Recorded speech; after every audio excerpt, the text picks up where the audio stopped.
Good evening. This regular meeting of the Common Council is now called to order. May we have roll call, please? Mayor Gates. Here. Vice Mayor Miles. Here. Councilmember Lienfelter. Here. Councilmember Scott Staley. Here. Councilmember Waite. Here. Councilmember Yocum. Happy spring. Thank you very much. The invocation this evening will be given by Peter Ernst of Family Bible Church. Will you please join me in standing for the invocation? Let's pray. Father, thank you for the privilege of being here tonight. Thank you for the air that we breathe, knowing that it comes from you. All good things come from you, Lord. We thank you, God, for these ones that have been appointed by you to lead us as a city. And, Lord, we pray that you would give them wisdom tonight. Lord, give them favor with the people. Lord, help them to understand the unique problems within our community. And, Lord, we stand with them. We stand in communion with them and support of them. Lord, protect them. Lord, protect their families and their time together.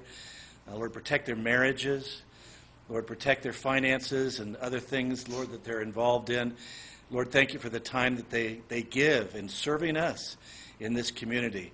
Thank you for this land in which we live. We pray for those that are over us in authority. We ask, oh God, that you would protect them as well from those that would seek them harm or seek ill will to our country and our nation. So, Lord, we just commit this time to you with thanksgiving, for we pray this in your name. Amen. Amen. Thank you very much. Please join me in the Pledge of Allegiance. I pledge allegiance to the flag of the United States of America and to the republic for which it stands, one nation, under God, indivisible, with liberty and justice for all. Thank you. Please be seated.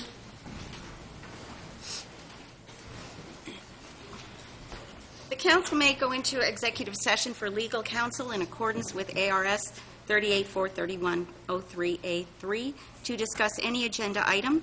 The following items may be discussed, considered, and decisions made relating thereto. We do have purpose for an executive session this evening, and because we have such a full house, we're going to go ahead and move that executive session. That'll occur right after the consent agenda. We know we have people in the hallway. Don't want to inconvenience anyone. So having said that, we'll entertain approval of the minutes. Everyone's had the opportunity to read the regular meeting minutes of March 7th, 2017. Any changes, corrections, or additions? Hearing none, I'll entertain a motion to approve. So moved. Second. Any discussion? None. All in favor? Aye. Aye. Any opposed? Same sign. Item number 2, appointments. Appointments to the Tourism Development Commission. The Tourism Development Commission has 1 open seat and 3 commissioners with terms that ended in December 2016. The Commission recommended to reappoint Tom Spear to a 4th term and Harley Pettit to a 3rd term. The Commission also recommended to appoint Bob Walton, Sales Manager at the Kingman Ramada, and Jordan Perry, General Manager at the Best Western Plus Kings Inn, as new commissioners. Council discretion. Okay, anyone... do we have anyone that wishes to address, any of the candidates wish to address the council on this item this evening? Any of the candidates? Okay. Well, I'll open some discussion then. I have a concern that, first I've heard that Tom Spear, it may not still be spending enough time in Kingman that he's actually a resident. I know he has a home in Phoenix. I don't know how he divides his time. My real concern is that we continue to reappoint the same people to commissions, and though I really value and appreciate their expertise, I do like to see new ideas, new people on these boards and commissions. One of the things I will ask for later from the council members, if you're serving as a liaison and you know your commission has an upcoming vacancy, we can all learn about that, and then we can go about recruiting. So that's my opinion on the 2 reappointments. I have spoken with both the new candidates and am supportive of those. I don't know how you want to break this apart.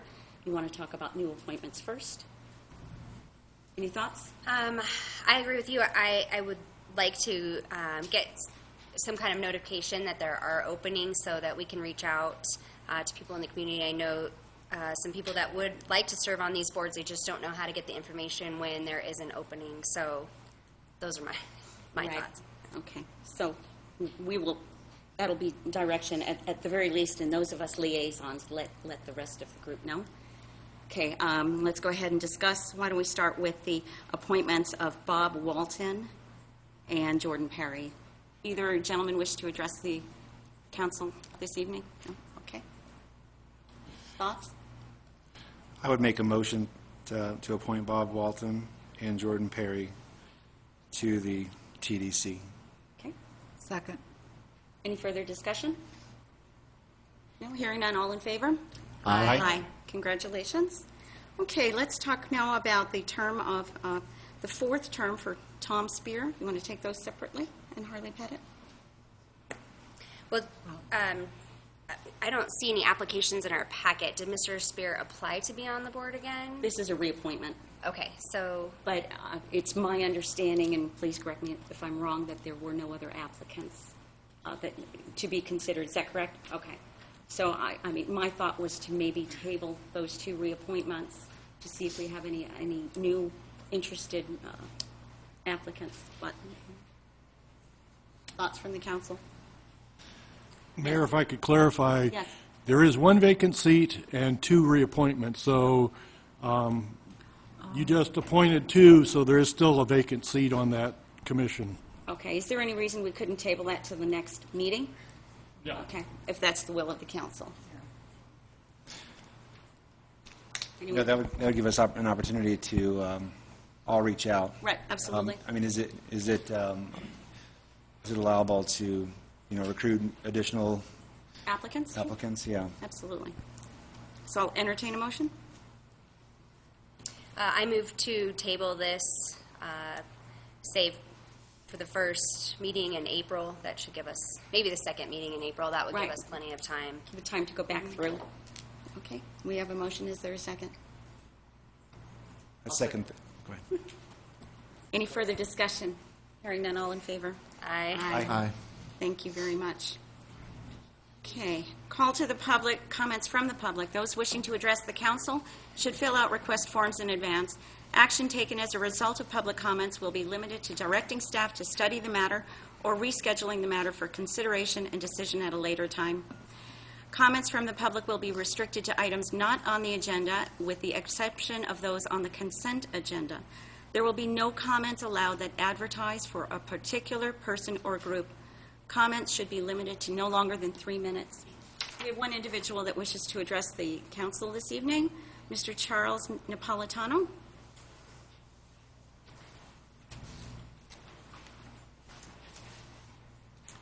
Thank you. Good evening. I have a few concerns with people that I've spoken to in the community. I've been a resident here for 14 years. So my question, and the question of people in my community, is what is the vision of this council? Do you want to keep this a small town, which a lot of people like, or do we want growth and make it into a more popular town? Their concerns are about industry, bringing industry into the town. The concerns are this ongoing Kingman crossing that we've been talking about forever.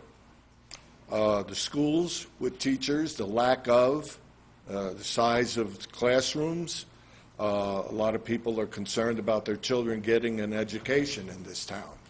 It seems that Kingman Academy seems to be the only one that pumps out kids that know what they're doing when they're done. No substitute teachers. I understand now, reading in the newspaper, that we're going to invest probably, maybe, $100,000 into a private company to supply substitute teachers to our schools.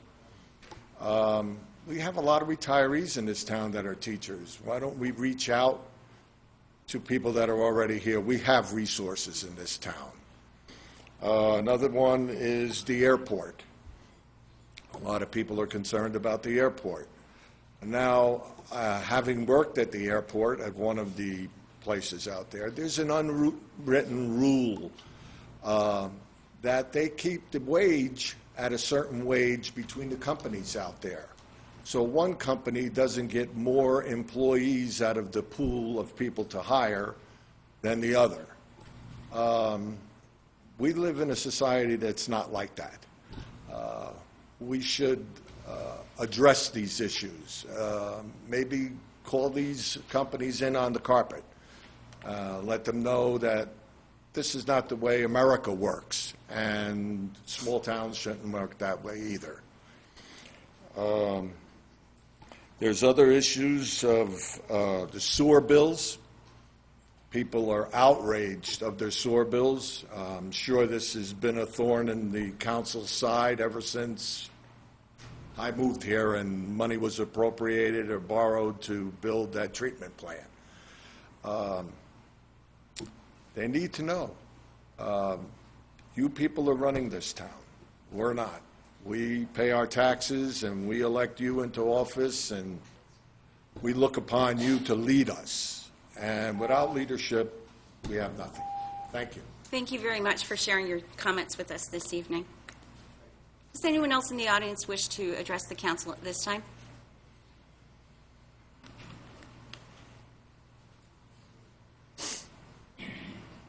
Mayor, Council, Harley Pettit. I couldn't hear too well back there, but on our on appointments on item number 2 here, you have 3 positions and 3 candidates, 3 referrals. You didn't fill the 3rd one, and I'm on that list. So it's been bypassed, and that's not proper. The recommendation came from the commission, and that's the names that are here. It's not for future, it's for now. We already had that discussion in commission, and that's the way it was. We had 2 applicants and me going into my 3rd term, and Tom going into his 4th. Mm-hmm. So I think you should back up here and complete the commission, redo that vote, bypassing. When you have 3 positions, you have 3 candidates. That's the name of the game. So I want you to reconsider that. Thank you. Thank you very much. Anyone else wish to address the council at this time? Seeing none, we'll move on to the consent agenda. All matters listed here are considered to be routine by the City Council and will be enacted by one motion. There will be no separate discussion of these items. If discussion is desired, that item will be removed from the consent agenda and will be considered separately. Does any council member wish to remove any item from the consent agenda this evening? I'd like to remove J, if I could, 4J. Okay. I'll entertain a motion to approve the consent agenda with the exception of item J. I move that we accept the consent agenda 4A through I as presented. Second? I'll second that. Any discussion? Seeing none, all in favor? Aye. Aye. Aye. None opposed. Item J, resolution number 5074, Mojave County Flood Control, IGA. City of Kingman has received its annual IGA from the Mojave County Flood Control District. This IGA will provide $606,888,000 in funds for flood control-related projects in the City of Kingman. Staff recommends approval of resolution number 5074. Councilmember Lingenfelter, you had questions? Yes, thank you, Madam Mayor. I just wanted to pull this item for the general public, if they hadn't seen the backup information. Just wanted to read, this IGA includes projects for storm drains in Sycamore, Southern, and Coronado Avenue, Western Avenue improvements, 8th Street improvements, Beverly Avenue drainage easement, Southern Vista and Steamboat Drive drainage improvements, land acquisition for the drainage projects and parcels, and various drainage and maintenance erosion protection projects. So we're out there doing some work. That's good. Okay, so that was just That was- providing information? Yes, ma'am.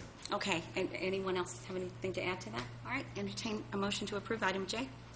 Motion to approve item J? I'll second that. Any discussion? Seeing none, all in favor? Aye. None opposed.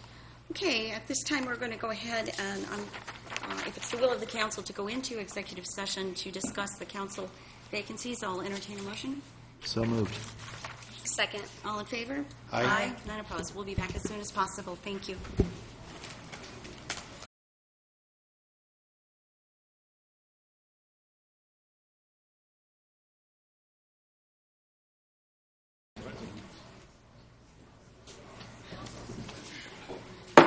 call the meeting back to order at this time. First of all, I want to say thank you to this community.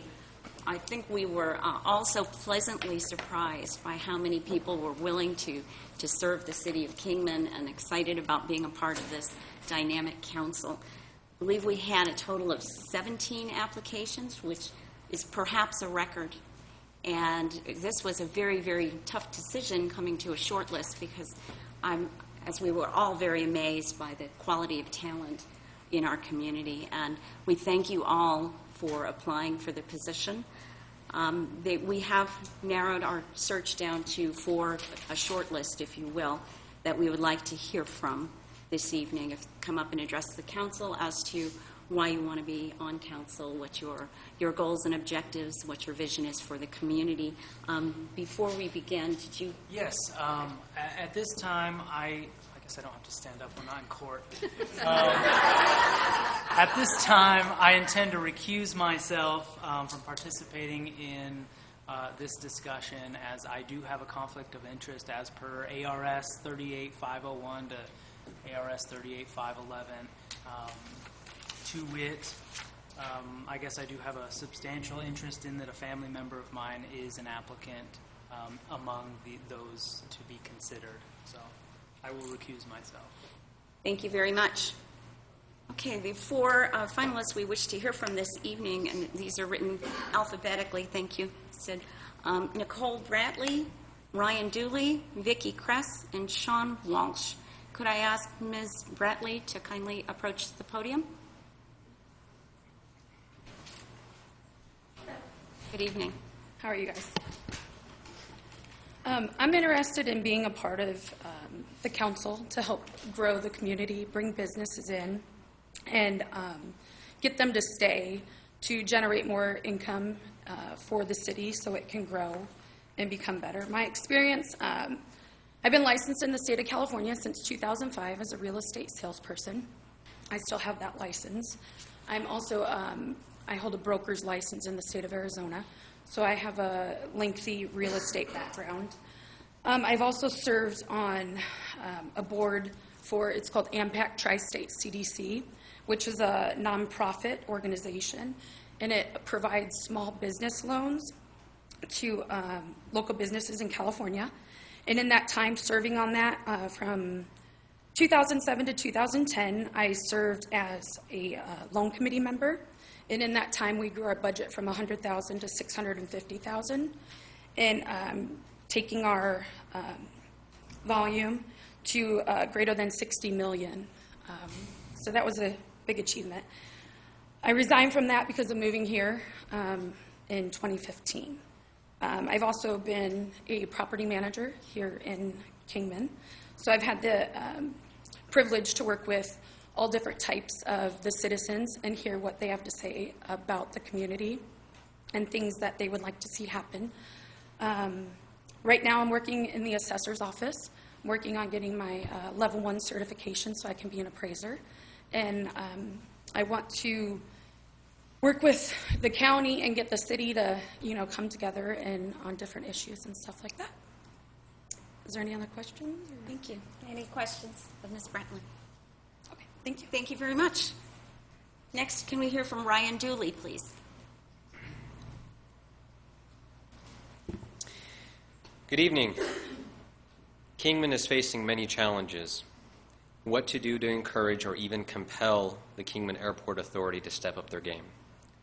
How to encourage good companies with good-paying jobs to make Kingman their home. Finally, making Kingman Crossing a reality. How to maintain the unique feel of downtown and encourage development simultaneously.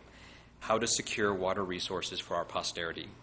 As a lawyer by profession with an ability to look at multiple sides of an issue, I'm uniquely qualified to assist this council in crafting the policy that will set the vision to guide staff in their efforts. Collaboration is the key. With our business leaders, leaders of faith, and community organizers, we should all have a vested interest in making Kingman a better place to raise our families. Our community demands our best efforts. Kingman is home, which is why I chose to practice law here as a felony prosecutor, protecting our community from those folks who would choose to do us harm. Whether coaching U10 soccer or assisting with the Beale Street Theater downtown renovation project, my efforts have been in the spirit of service to our community. Our greatest days are still ahead of us. This is why I'm asking for your appointment.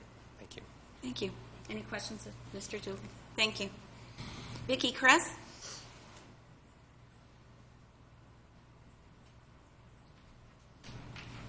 Hello, I'm Vicki Kress. And first, Mayor, council members, thank you for the opportunity for me to tell you why I'm your best candidate.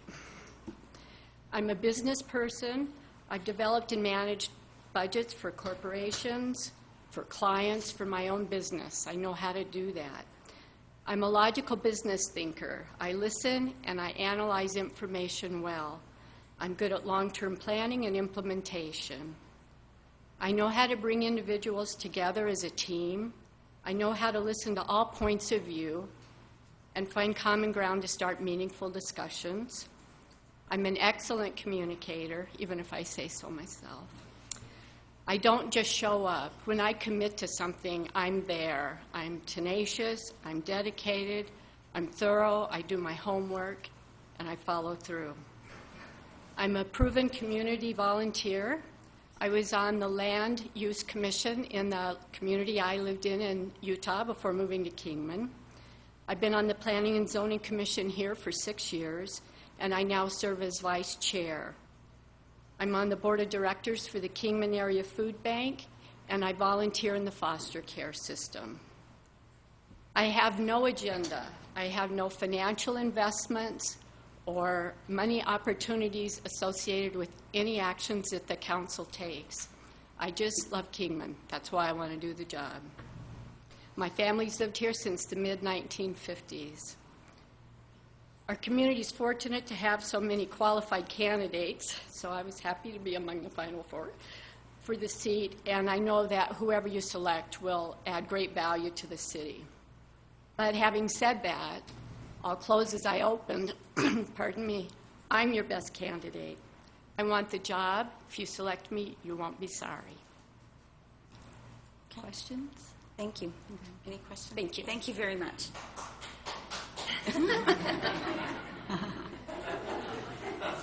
Okay, the peanut gallery is here. Sean Walsh?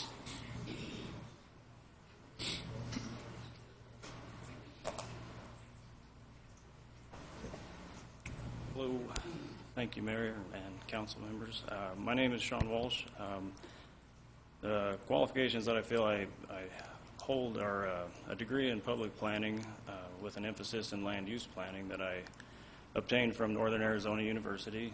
I graduated with honors in 2011, and I feel that the knowledge that I gained there can be a benefit to the city as an entity, but also as to the citizens itself.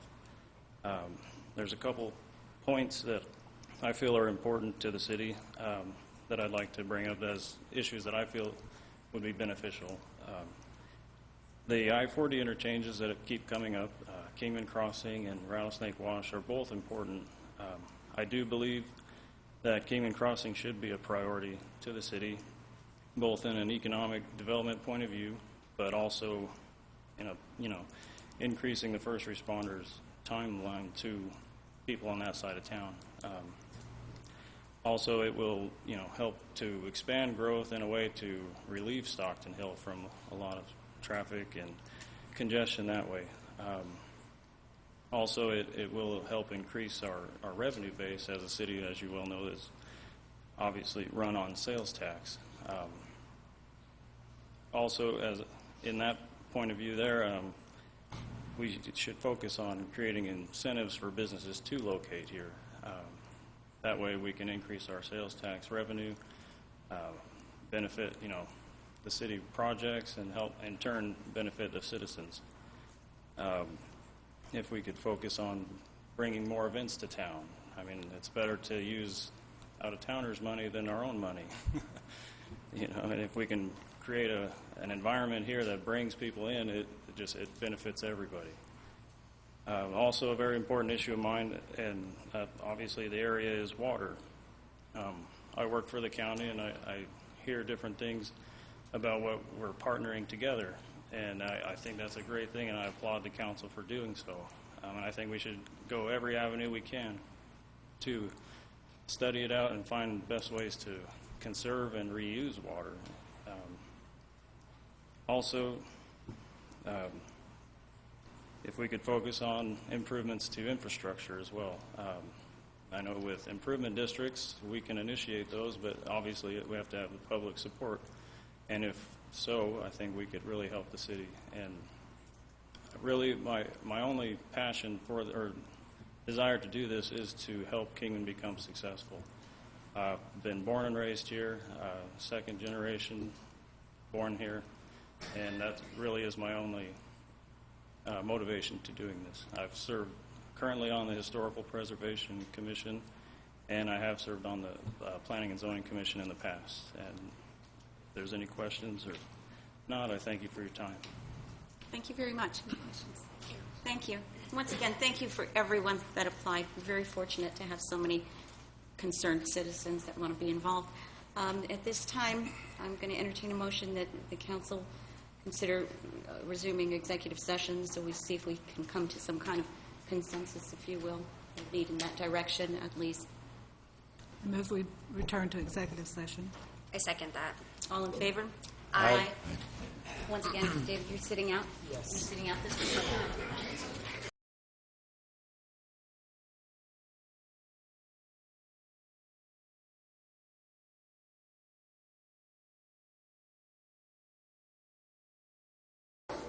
Hereby reconvene the meeting. Once again, to remind the public that Councilmember Waite is not participating in this vote. At this time, I will entertain a motion to appoint a new council member. I move that we appoint Vicki Kress to serve the duration of the term that Mark Abram vacated. I'll second that. Any discussion? Hearing none, all in favor? Aye. Aye. Those opposed, same sign. Congratulations, Councilmember-elect. Someone from staff or the mayor's office will be contacting you regarding an orientation, and you'll be sworn in at the next council meeting. And once again, congratulations, and thank you to everyone that applied. It's just amazing to have such an abundance of talent and desire to serve our community. Thanks again. At this time, we'll go ahead and take a 5-minute break to allow those that don't want to stay through the rest of the meeting to leave the building. Thank you. 5 minutes.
Thank you very much. We'll reconvene the meeting. Thank you. Moving on to item 5, old business, presentation by Arizona Town Hall. We're so pleased to have Mayor Mark Nexon here with us this evening from Lake Havasu City, and Tara Jackson, President of Arizona Town Hall.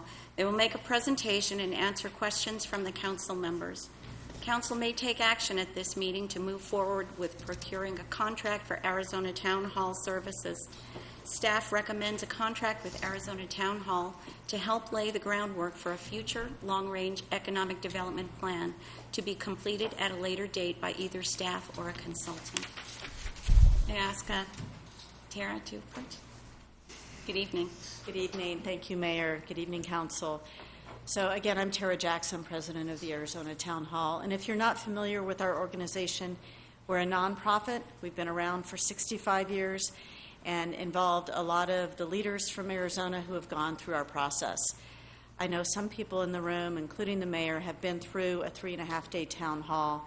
And what most people leave with, regardless of the issue being discussed, is how amazing the process is.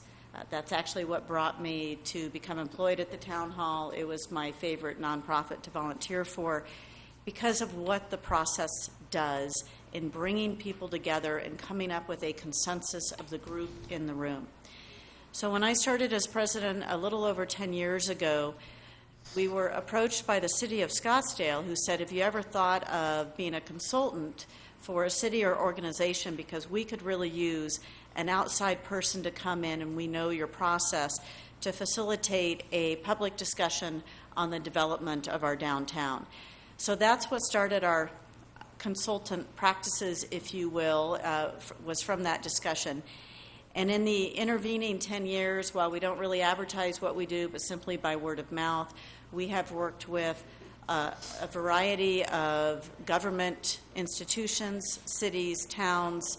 We have also been hired by other organizations to come in as that neutral facilitator and to, whether it's bring a community together and to brainstorm ideas or to develop strategic plans using our unique process. So that's kind of just a background of what we do. Now, one of the cities that I know you know well, one of your neighboring cities, retained us to facilitate some community discussions for them, and that's just one example of what we do. So I thought I'd now turn it over to Mayor Mark Nexon to give you a little bit of an idea of what we did for Lake Havasu City, and then I'd be happy to take any questions you might have. Thank you.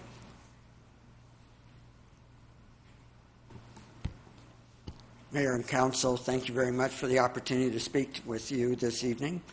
I'm going to tell you a little story about how Lake Havasu City used Arizona Town Hall and the impact it made to the community. As you probably know, there's a competition that's called the Frontier America Best Community Competition. It was started in September of 2014, and we entered that competition. Early in 2015, we were named one of 50 finalists, with the task of creating a revitalization plan for Lake Havasu City. We began that process by assembling a group of about 25 community leaders and began an outline of a plan. The overarching objective of our plan, believe it or not, was to combat what is known as demographic starvation. Our average age in Lake Havasu City is 53. The average age in the nation is 37. Demographic starvation is defined as a community is unable to attract and grow talent to provide sustainability, and the result can be an economic death spiral. So in mid-2015, midsummer of 2015, we called on Arizona Town Hall to explore how we could engage our community in this process. Just so you're aware, we had already hired a economic developer or strategic plan developer in advance. And we asked them to go to the town hall. And we also considered using our own resources, but concluded that what we needed were independent facilitators to avoid any sort of conflict, whether it be real or perceived. We wanted a revitalization plan to be a product of the community, not a small group of citizens which included council members. Otherwise, we believed it was likely to sit on a shelf. We created a list of over 300 diverse members of our community, encompassing every civic, economic, business, education, and nonprofit group. Invitations were created, and over 200 people showed up to the town hall. We had 20 tables of 10 with assigned seating. In advance of that, we sent out a survey to those responding to the invitation about the city and its economy, and we used it as background information for Arizona Town Hall to use as a pre-document so everybody could read it and what everybody else was thinking. We also invited the public to attend. With the help of Arizona Town Hall, an agenda was, with timelines, was created, and the event was held all day on a Saturday. So 200 people in our community gave up their Saturday. We focused on questions surrounding 5 pillars of revitalization, gathered feedback and ideas, and the town hall facilitators were excellent in keeping the discussion on time and on point. I can assure you, when you get 200 A-type personalities in a room, they all have their specific ideas, and it is very challenging to keep them on point, but they did. At the end, Arizona Town Hall created a report of findings from the community and assisted with action plans. Based on all the input from the community, a revitalization plan was created. We used Chabon Concepts out of Chico, California, and posted online for review and final consideration. That plan, by the way, was submitted to that competition, and we became one of 15 finalists across the nation. And in April of 2016, we traveled to Raleigh, North Carolina, gave our pitch to the judges, where we became one of 8 finalists. So in February of this year, 2017, we again engaged Arizona Town Hall to hold a 4-hour community meeting. The reason we did it was because we had an 11-month tactics that we had to complete for this competition, and we wanted to engage the community to make sure that we were on point and whether or not we needed to shift gears and refine our revitalization plan. Over 150 people showed up for that, and they did refine our plan based on results to date, and they prioritized 3 defined projects for consideration. Again, Arizona Town Hall brought their resources to bear to make sure the meeting stayed on point. The number 1 project of the community was deemed to be a downtown catalyst project. So immediately the council took action and purchased property in the downtown area with the plan to use a public-private partnership for eventual development. So our revitalization plan is working thanks to Arizona Town Hall, Chabon Concepts, and, more importantly, our community. And we will know whether or not we'll be declared America's Best Communities on April 19th. Questions? Thank you. You're already a winner. You don't need the results of the contest. First of all, I want to say thank you so much for being here and sharing that story. Absolutely. And I think one of the important parts is that regardless of how the outcome of the plan or of the competition is, you're absolutely correct. We have a plan that the community has said, this is our plan. It isn't the council's plan or an economic development plan. It is our plan. So whoever's on council, we want you to execute that plan because it is ours. We weighed in, we bought in, please execute. And I think that's the important piece. Thank you so much. Do you have questions for the mayor? You're starting here? Do you have questions? I do. You mentioned that you had engaged an economic developer consultant prior to the town hall. How did that align during the process and as it played out? What they helped us with initially, we needed help writing the strategic plan, and we have an economic development group in town, but we engaged this outside experts through them. They helped us do several things. Number 1, they did an economic scan of our entire community, gathering data, whether it was on education, tourism, economic development, water issues, a complete scan of our community, and provided us with data that we could work with in helping get started on this town hall that we had. And then ultimately, with all the data that we gathered and inviting them to the group to hear the community, it was easier for them to help us complete a product and write a final plan based on the community input. So that's pretty much how we used them. So that product was Vision 2020? Correct. That's exactly That's it. really a great plan online. Yes, it is. It's long, 150 pages. It is. It's But it's fab- comprehensive. And Yes, it it's shows how it will be Identifies. implemented as well as the priorities. It's great. Thank you. I had a couple of questions. I'm familiar with Chabin Concepts. They're a great economic development strategic planning firm. Did they prepare the survey that Havasu conducted to gather the data for the town hall?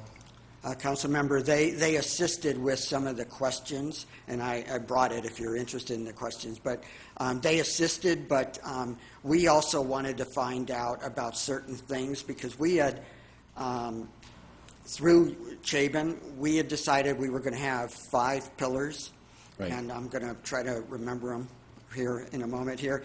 Education was one of them, tourism, economic development, community engagement, and water. Those were the 5 key areas that we believed our city needed to work on. And the community agreed with those pillars, but they had different strategic thoughts on how you execute that plan. So Chabin did help us with the survey, but we did a lot of the work internally in that regard, but they helped us refine the questions to be, quite honestly, easier to answer. Sure, understood. And did they also assist with the final plan, putting that together? They did. Okay. The 150-page one, they were instrumental in helping us complete that.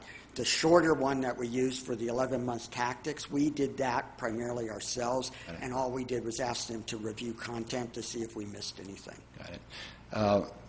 Just to wrap my brain around it, talking about the tax dollars impact, can I ask what the city of Havasu, what the total contract amount was for both Arizona Town Hall and for Chabin Concepts? You know what the cost of this town hall was? It 10? I'm gonna try to remember, and forgive me, because we did our contract with them in parts. But the main part that we did, which included, we also helped draft in fact, we did the initial survey questions and worked with them. So the initial part of the contract, which included not only that Saturday, but some other community programs, one of their goals and that we were to help fulfill was to get as much community engagement as possible. So we worked with them to find ways to engage members of the community who would not be able to show up on a Saturday, for example, who might not even be able to show up on a Monday for a couple of hours. So that was where the concept for the survey came from, was to get their input there. So there were a number of ways that we worked with them to do that. And I think the cost of the helping to put together the documents, the program, bringing the facilitators, the final recommendations report, and everything but this last February consulting that we did, I'm going to guess it ended up totaling about 10 to 12,000 max. I'm trying to remember what add-ons they had, because there were a number of times, which often happens, where someone decides they want to add another program on. For example, some communities do a Future Leaders Town Hall where we engage high school students and other students as part of this process. So it just kind of depends, but not more than 15, that I know. Got it. And I believe Chabin, and I'm going from memory because I didn't pay the bill, was around 40. 40,000. Yeah. I believe that was the case. Sounds good. Thank you. Other questions from council? Thank you. I have one. Okay, question. go ahead. What was the role of your Partnership for Economic Development during this? Were they point people for the Chapin? A couple of things. Number one, they are the point people for the competition itself, and they have been the point people for working with Chabin, Town Hall, the community. We ran most everything through them, plus my assistant at City Hall. did all the invitations, but they were primarily the ones that organized all the meetings, got the groups together. We didn't do much of that at City Hall. They did it. Okay. And you know, there's a lot of logistics, I'll be honest. There's a lot of logistics to go through. Mm-hmm.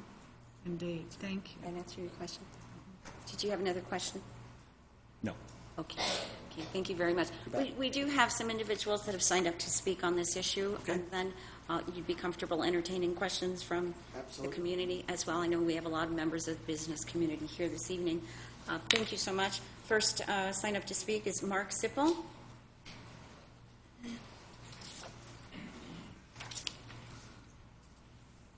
Good evening, Mayor, council members, and my questions were just more questions. In hearing the town council or the town meeting concept and having participated in some nonprofit groups in just exactly that kind of brainstorming, my question is, what kind of deliverables would they be bringing to the table by themselves? And I heard a synergistic power of having an economic developer company on board with them. And so to me, the question to the council would be, is this an exclusive one or the other, or is the council considering, the synergistic effect? I didn't introduce myself much. My name is Mark Sipple. I'm a lawyer with an office up the hill. I don't reside in the city because no one wants to buy my house out in the county yet. Hoping and praying. But the downtown and the city is very important to my heart and our circumstances. And I'm in favor of whatever moves and gets results, not just promises, not just kicking the can down the road. I think the community has had a lot of that. Of course, the economic downturn had a major impact on that and a damper. But the freshness and the vision that this council is bringing, that is exciting to add a new member. And so the question is this a synergistic thing, or are we going to be piecemealing it and then just having one piece that sits out there and then maybe another piece later? Thank you. Thank you very much. So thank you for that question. What I love most about the town hall is that it is synergistic and does bring collaborative groups together. What we like to do is get all the different people in a room who are normally operating in silos or who might be operating from their own, where they've dug in their heels on a certain issue, and get them to start talking in a way where they can collaborate and work together. That to me is the magic that happens from the process that we put together. So the deliverables, some of them are very easy to see, like reports that come out. Lake Havasu City would have their version of a report so that everyone can see what the community thought collectively together as a consensus. So it's a very different process from what us lawyers, that's my prior profession, what we see in a trial or what you see sometimes here at City Council, where you're hearing one position and the other. This is about finding an agreement up here and moving forward together as a community. So you get the report that comes out. That's the part you can see. But let me tell you what my favorite part is, and I saw it in Lake Havasu City, and I have not even shared this with the mayor yet. So when we showed up about 18 months ago to this room of over 200 people, myself and some of the high-level volunteers who help us facilitate these conversations, what I saw as an objective observer were a lot of people that came with their agenda items, their particular favorite thing that they wanted to do, people that were coming in their groups and making arguments, especially at the beginning of the day, as to why their particular project should move forward. But if you've been through our process, you know that that's not how we set up the questions. It's not set up me versus you. And I started to see, as we often do when it's been over the course of a day, this whole room coming together. And there are methods that we use for that. This room that came as separate groups. And it was wonderful to see. We also had them, at the end, divide into those areas that they had prioritized, self-selected, to create strategic plans on how they, as community members, whether they were a student, we had students there, or a CEO of a business, how they could work together to move things forward. So it's not just about what one administration of the city council or mayor will do, but it now belongs to that community. So then we came back in February, the exact same room, and it felt like the same number of people, but I know it was a little less. And maybe the reason it felt like the same number is that the energy in the room was so much different. The enthusiasm, leaving the community and coming back 18 months later on the same issues and seeing how they had come together where they were separate. Now, I know we didn't do all that by our process. We just started it. And then Mayor Nexon and his team and all of the people who participated, felt what it was like, I think, in that day to come together, to buy in as a community, to make those decisions as a community from the ground up, from the top down. And to me, that is the magic deliverable. Yes, we have reports. Yes, we have surveys. We have all those things you might normally get. But I think the magic of what our process does is in strengthening the community. Thank you. Okay, another person signed up to speak on this, Dina Nelson. Is she not here? She's coming. Oh, I'm sorry.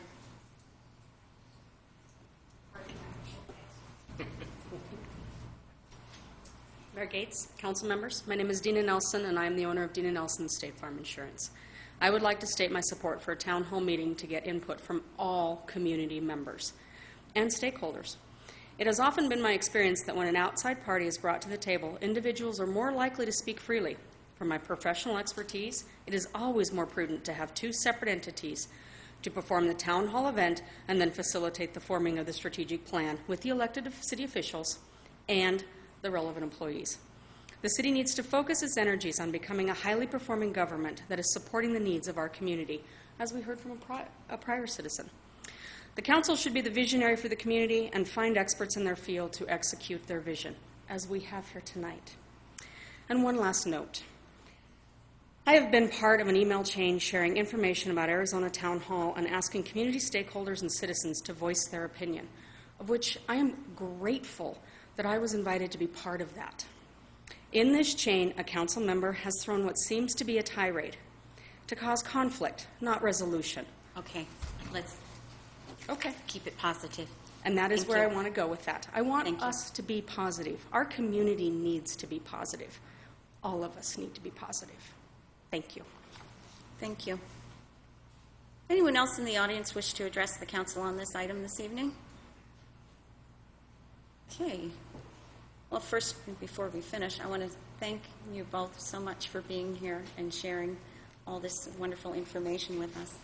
Is there any comments from council, or shall we go ahead and close this and entertain a motion? Yeah, I'd like to comment. First of all, I'd like to thank Mayor Nexon and the representative from Arizona Town and Hall for coming and sharing with us your successes. I think that holding a town hall is very important and could be very helpful in developing a strategic plan for our community. I think that is essential for us for economic growth and development.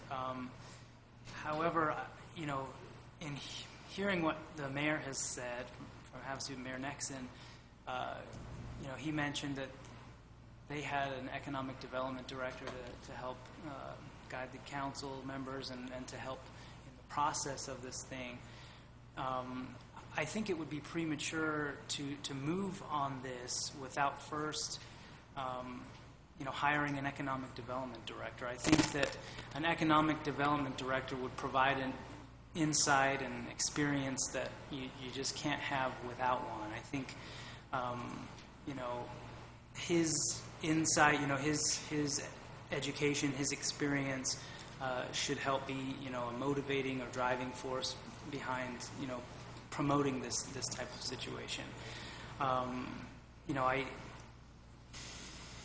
it's important that we consider first hiring an economic development director. So I think that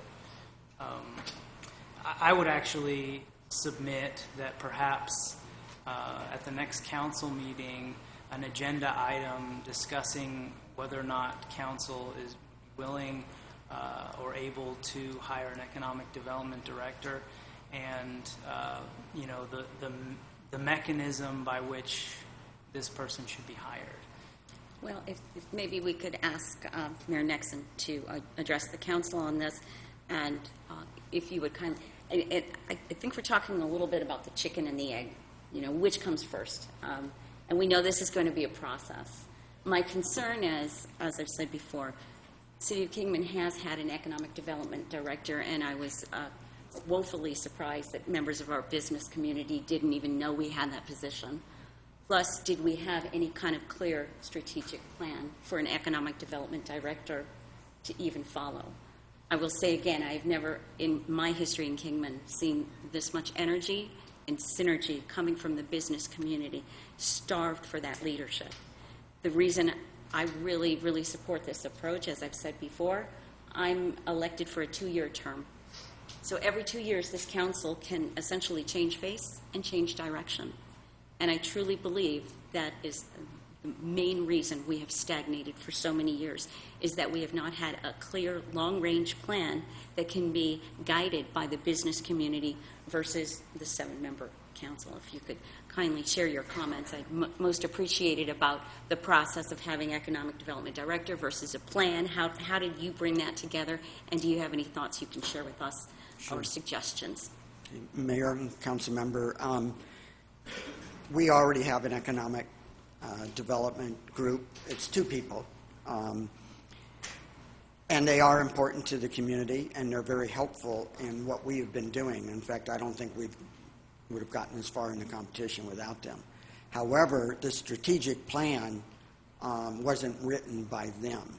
We truly wanted an outside organization that would have that wouldn't be jaded by what we've been hearing for 10 or 15 or 20 years. They will look at the community fresh, do an economic scan, and give their honest advice as to where we need to move. So we actually decided that instead of using our economic development group to create the plan, we wanted that outside individuals, and that's Chabon Concepts, in conjunction with Town Hall. We looked at it, as somebody said, synergistic, and it is.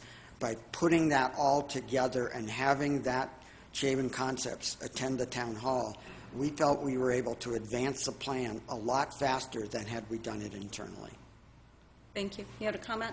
If I could, Mayor Nixon, during this whole process for the America's Best Communities contest, was your economic developer, his name's James Gray, is that correct? Is he served as the point person, I thought I heard you say, for the process? Councilmember, that's correct. Okay. Yes, James Gray. I have another comment. Sure. My concern is that in councils past, we have used a significant amount of taxpayer dollars to, prepare plans and analyses and, all kinds of other things, and then we haven't acted upon them. And I think, to some degree, I'm sure the residents are frustrated with that, but, I think that if we're going to prepare a strategic plan, hiring an economic development director in advance of,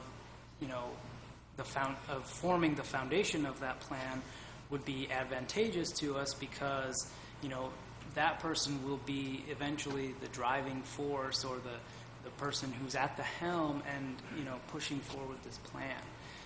I think that we need to have somebody who's got Kingman at Kingman's best interest at heart.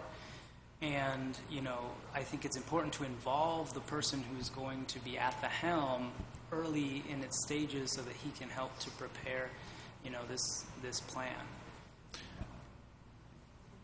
Other comments? I have a question. Yes. I think Councilman Wade has some good points. because this has been something I've been trying to surround also.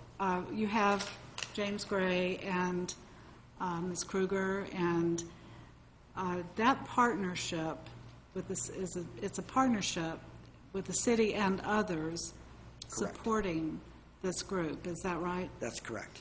And so on a day-to-day, I'm monitoring this vision to make sure we can check off these, because it is a community plan, to check off these measurable objectives. Are they the ones that are doing that and reporting to the city? Not necessarily. Various groups have different responsibilities? We actually have what we call our ABC team. Okay. It's 48 members strong. 48 members. Wow. And each one is assigned one of 5 pillars. And all of them are focused on the short-term tactics of their individual pillar and executing.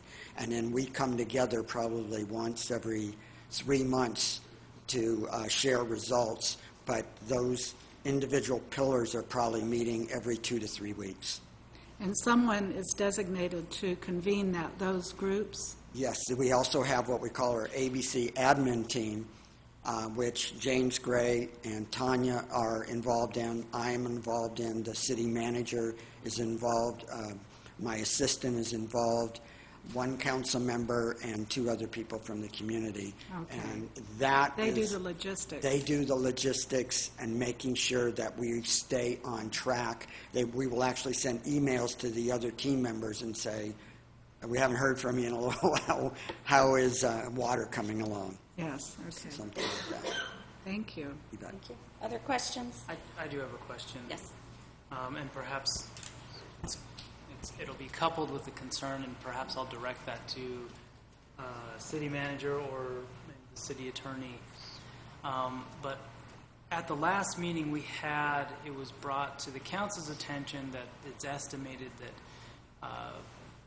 that this venture would cost approximately $12,000, and according to the motion that appears to possibly go forward today, that amount has changed to up to $75,000. So my question is, would we, are we going to need a request for proposals for this type of thing? And then also, would it be wise to consider, alternative options or all options, if any? I can answer the quick question. You can do RFPs if you choose, but consulting services can be directly selected through our procurement code. And we've done that in the past. Clarity? Yeah. Point of clarity. I believe that the town hall is still at the $12,000 to $15,000 range. That hasn't changed. The other initiative that is under consideration tonight for the 75 is for the consulting piece that you've discussed, which was I don't know the name of the firm. Chabin Concepts. Chabin, okay. That is a consulting firm for strategic plan writing and development, but that's separate than town hall. So we're really looking at 2 initiatives that could run in parallel or separately, but you did it running in parallel. Correct. And you had your consultant attend the town halls. Correct. And use that information as they move forward to write the pillars and the plan. If I may, I have a question for our attorney. It's a procurement-related question. I know that technical registrants can be direct selected, but I know that our procurement code says any service that is between $5,000 and $50,000, you have to get at least 3. You have to get at least 3 quotations. Right. And I know that. They're not architects, engineers, they're the technical restaurants under statute. And I know that Arizona Association for Economic Development, they do similar type of town hall venues. Right. And we have an exception in the code that talks about professional services.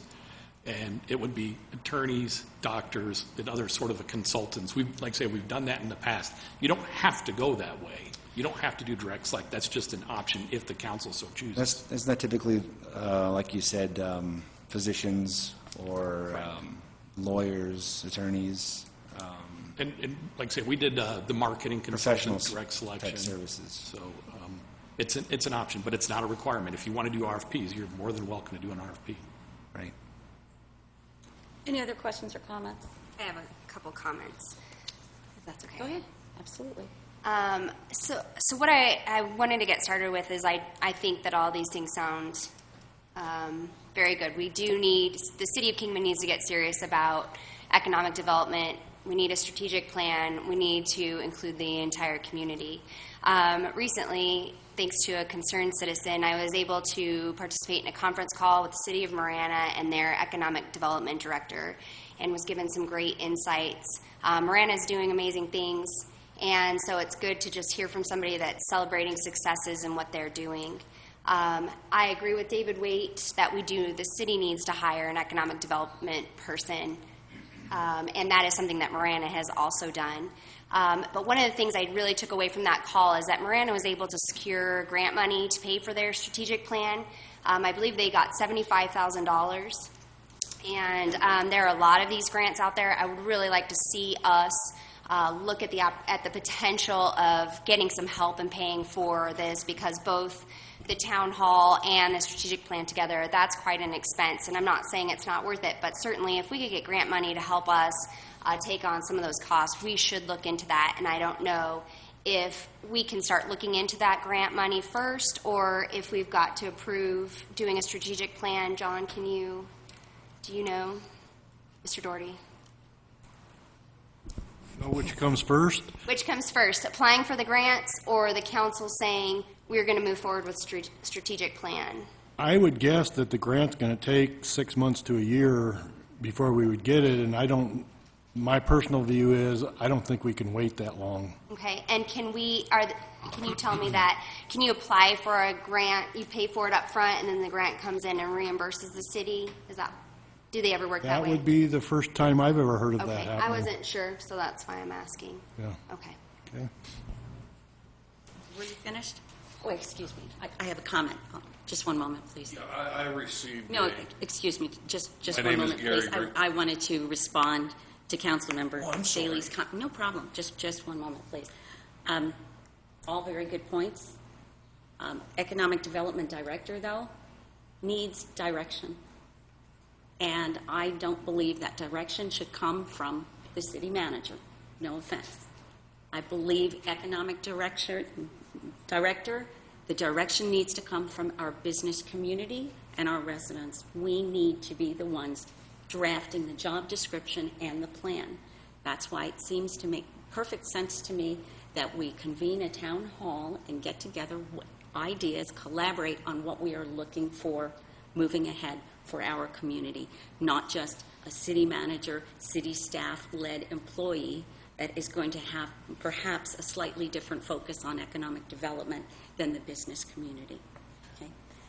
I'd like to comment to that too. And I think that it could work both ways. If I've done a lot of research. I used to be an economic development director. The city of Mesa, actually, they have an in-house department of economic development. They have an in-house economic development director and staff. But they also work with a private advisory commission all year round. So you're getting the insight from the business community in that city, working with city staff. I don't personally believe that the private sector needs to be controlling all of the public's taxpayers' dollars. I think that's where the public department component comes in, and I think that you can really have a good partnership with an in-house department and an advisory board. Thank you. Okay. Thank you very much for those comments, and we'll keep this focused to the proposal from Arizona Town Hall. Yes, So- I just wanted to address Absolutely. Councilman Could Staley's you thing kindly about once again state your name for the record? Gary Grinkowicz. Thank you very much. I'm an attorney here in town. I received a correspondence from the person you're talking about yesterday, including an article from the AAD, indicating that grant money All I can say is I wouldn't depend on it at this point based on the budget the president has proposed to Congress. Grant money may be drying up. So I just wanted to bring that up. Thank you very much. Okay. Other comments or anyone in the audience wish to address the council on this item? Yes. Mayor, if you don't mind, I do want to address the idea of the grant, just so you know how we paid for ours. Part of it was from funds from the ABC competition, but then we asked our community to match, and the business community did exactly that. They felt it was so important to have a strategic plan to move forward. They matched somewhere around $30-some thousand. So, and that helped us quite a bit. So really, we didn't use taxpayer dollars in that case. That's great. Thank you. Mayor Nixon, Yes. you know that imitation is the highest form of flattery. So I may be calling you on occasion. I thank you so much for sharing your success story and taking the time out of your very busy schedule to come here in support of Arizona Town Hall and the City of Kingman and our efforts. No, thank you. Yes, please. I wanted to address your question as well. And first of all, the town of Marana is actually another example of a town that hired us to teach them how to use the town hall process and to use it, and now they do that all the time. But to answer your other question, as someone who is often applying for grants running a nonprofit, I think what you can do, if this works, and certainly we believe it works, one of the most powerful ways to keep that momentum forward is to continue to have community dialogue using the same process. So I wouldn't not apply for grants for future community gatherings, especially once you have a successful one behind your belt and when you can show collaboration that town halls naturally do with business and other partners. Then you have this foundation to apply for grants to continue to involve the community in a productive way going forward. Thank you. Did you have a question? No, I just wanted to say when I worked for the county and the county went through its reorganization, I think that was the time of Ron Walker. I think you know Ron Walker, right? Absolutely. He was a fan of Town Hall. But economic development became a department. It was a division. And we had to build a new department. So I know that the Arizona Commerce Authority, they have a rural grant every single year. They distribute $2 million to all the rural communities, and it's on a grant basis. You have to write a proposal. And we wrote a grant, and we won a $50,000 grant as a brand new department, which paid for the initial build of the Mohave County Economic Development website, and it also paid for the target industry analysis that we did, which the City of Kingman incorporated into their most recent general plan update. So, I mean, there are grant monies available. Any other comments, questions? Thank you so much. I did have a question. Okay, go ahead. For Mayor Nixon. He's getting his workout this evening. Sorry, yeah, if that's okay. Thank you again for coming in and sharing with us your successes and your expertise in this matter. My question is, do you currently have a city-staffed economic development director? Did you have one at the time? You mentioned you brought in a firm that comprised of a group of 2 people to do this type of thing. So yeah, did you have an economic development director at the time working for the city? Did that person work with this group? Or what was your experience in that regard? Mayor and council member, no, the Economic Development Group, Partnership for Economic Development, is funded through a piece of the bed tax and the bar and restaurant tax, along with private donations from the business community. And it's been in existence for a very long time, because I used to be the chairman a long time ago. So I think it came into existence in the late 90s, I would say. And I was the chair in 2005, I believe. Okay. And how long did the group, the economic development group that you'd hired to corroborate with the town hall, how long did they stay on? And who implemented the strategic plan? Who took charge of the strategic plan after it was developed? Good questions. Mayor, council member, Chabon Concepts probably was with us for, I want to say, 6 to 8 months. A lot of it was concentrated in a short period, but they helped us continually refine because they had to do a lot of work in the beginning. Then there's a lot of, after the town hall, a lot of writing to do, and then they helped us refine. They actually helped us also with what we called the 11-month strategic plan, or the 11-month tactics, because we had a short-term and a long-term plan. The people in charge of executing long-term will be the Partnership for Economic Development. But short-term, and when I say short-term, probably the next 3+ years, if we are to win first, second, or third, we'll get $3.5 million, $2.5 million, $1.5 million, whatever it is, depending on the place we get. That actually has to be under the control of the America's Best Communities team members, the ABC team that we call it. So they are the ones that will pull the purse strings on all of those projects with the help. But don't get me wrong, the Partnership for Economic Development, James Gray and Tanya will be critically involved, just as they are already in terms of some of the programs that we're doing. I mean, long-term, it's hard to argue that you need a point person. But short-term, if you're really looking to get started, I always say you got to put that foot forward, or tomorrow will always be tomorrow. So.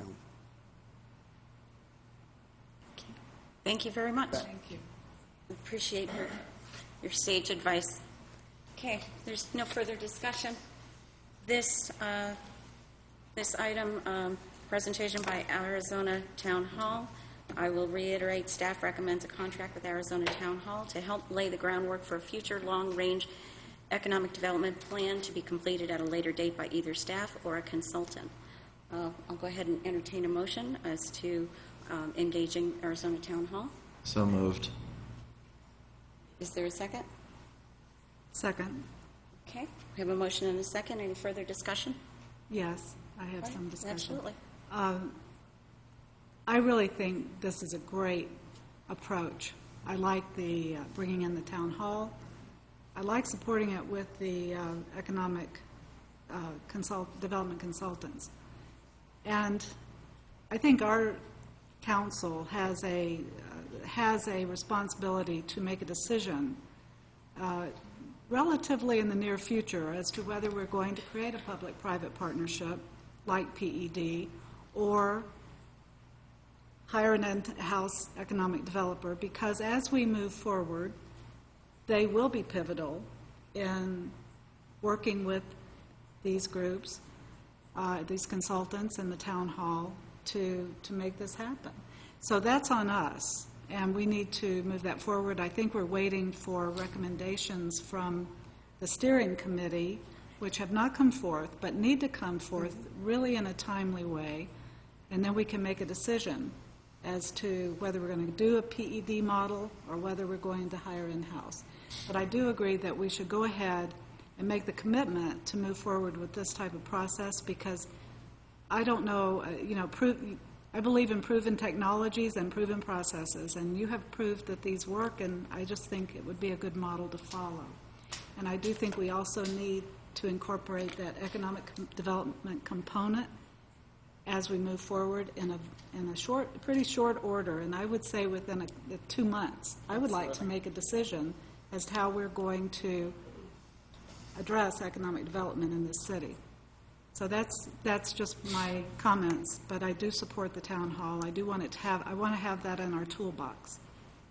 Thank you very much. Any further discussion? Hearing none. All in favor? Aye. Aye. Those opposed? No. Nay. I'm sorry, we need a count.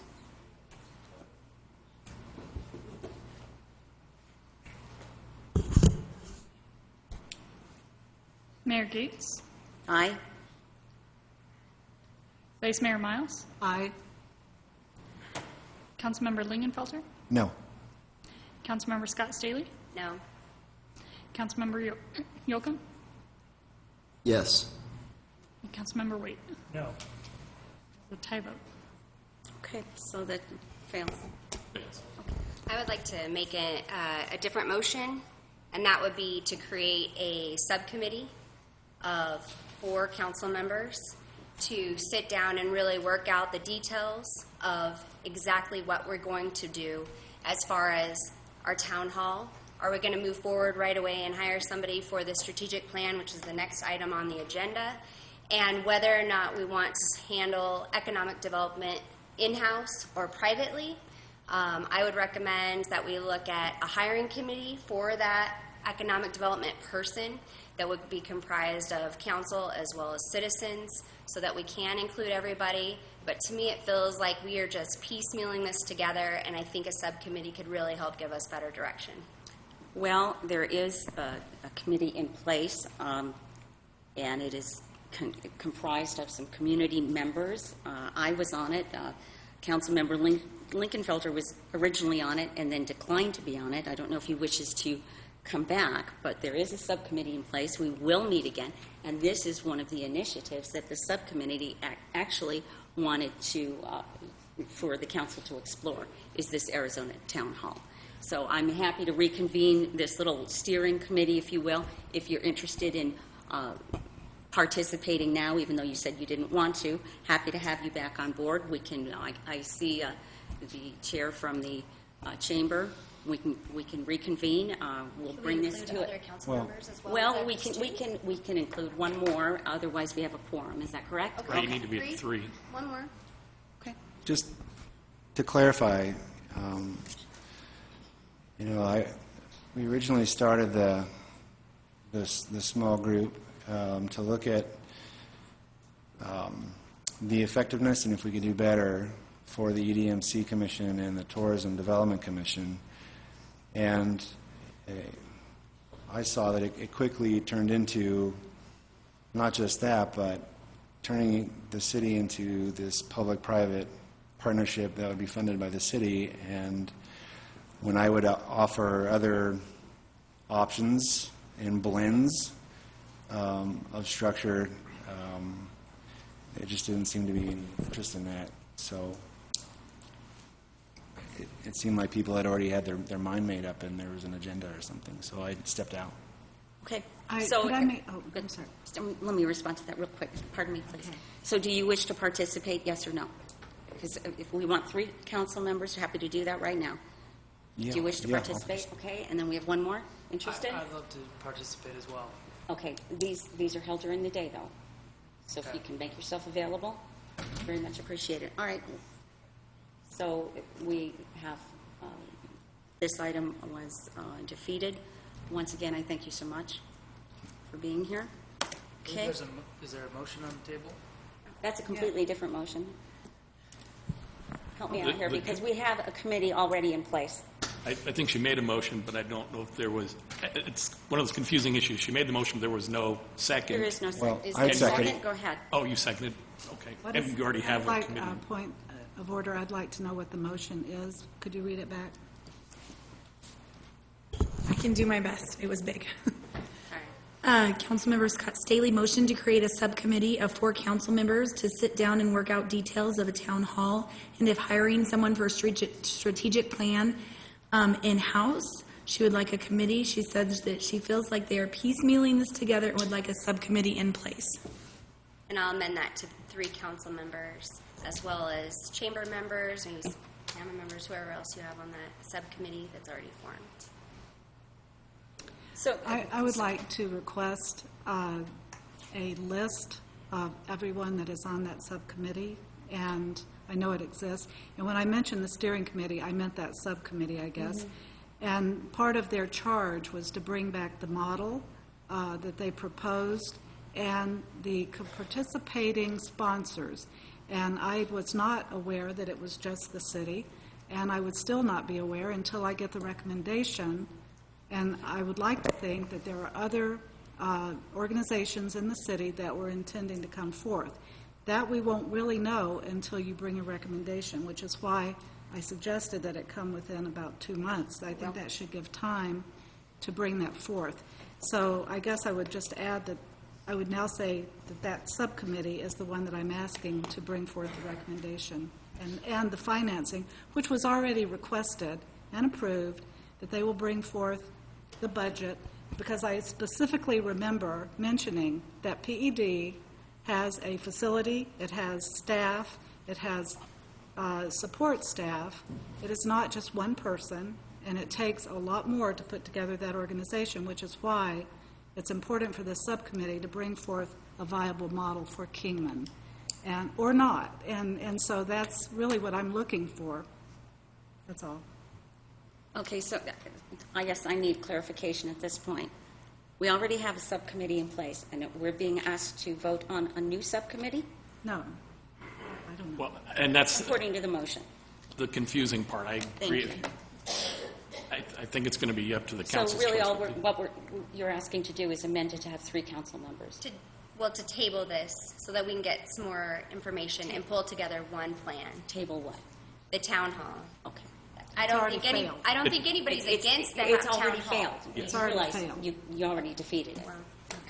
You know, if I could say, the current committee right now, I mean, initially it was thought to want to include more members. I mean, I would love to have industry included, like John Hanson, and he's not included. Right now, it's our chamber president, a woman from Unisource, and the mayor, and Kim is with hotels.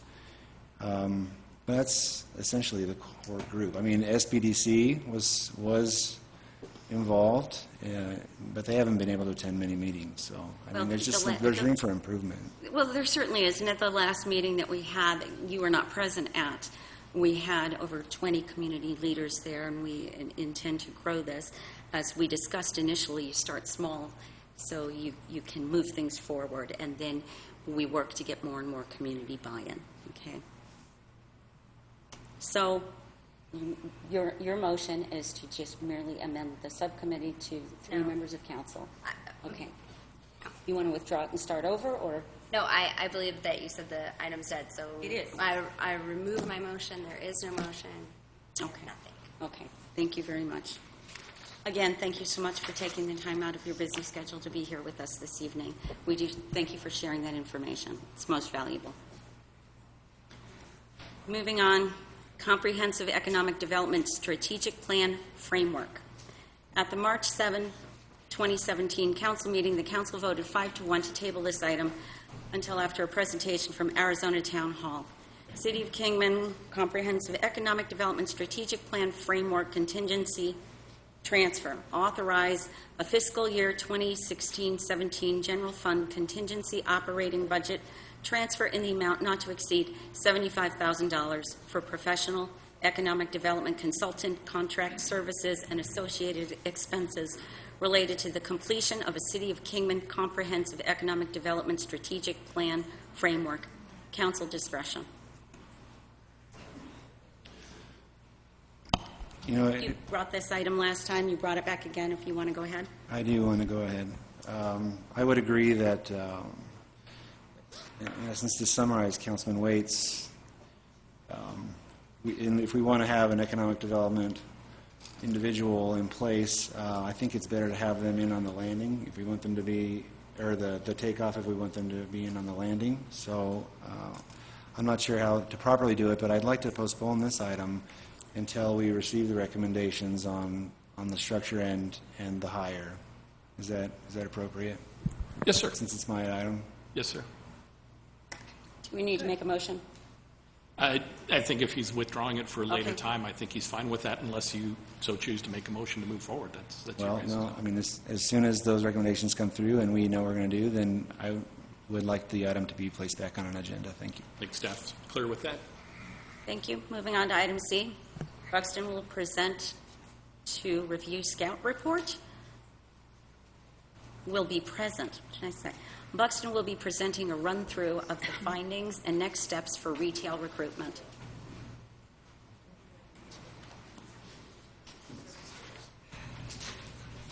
Good evening, Honorable Mayor, City Council. It's a pleasure to be here in your community. I'm Cheyenne Robinson, your day-to-day account executive and point of contact with Buxton. I also have here with me Matt Tate, who is the senior account executive of our team. We're both members of your account management support team with Buxton. Can everyone hear me okay? So as you guys know, you partner with us in October to understand all the current economic conditions that are present and to seek an actionable program to recruit new retail into your community. Now, we do this by leveraging our background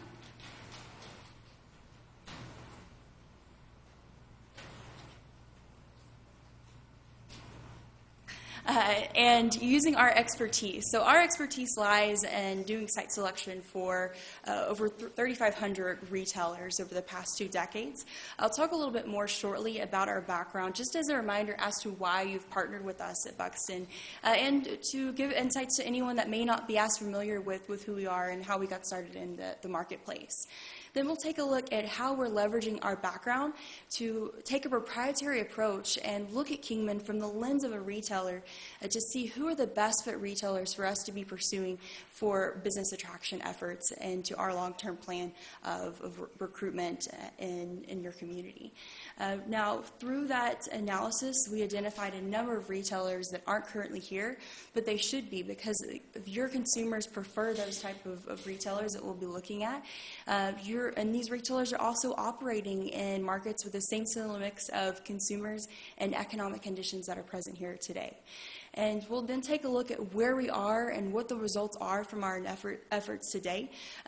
We've been working very closely with city planning. Sylvia's been doing a fantastic job. Just over the past 3 weeks, we've had a numerous amount of success in those conversations with the retailers. I'll share with you today some of those results.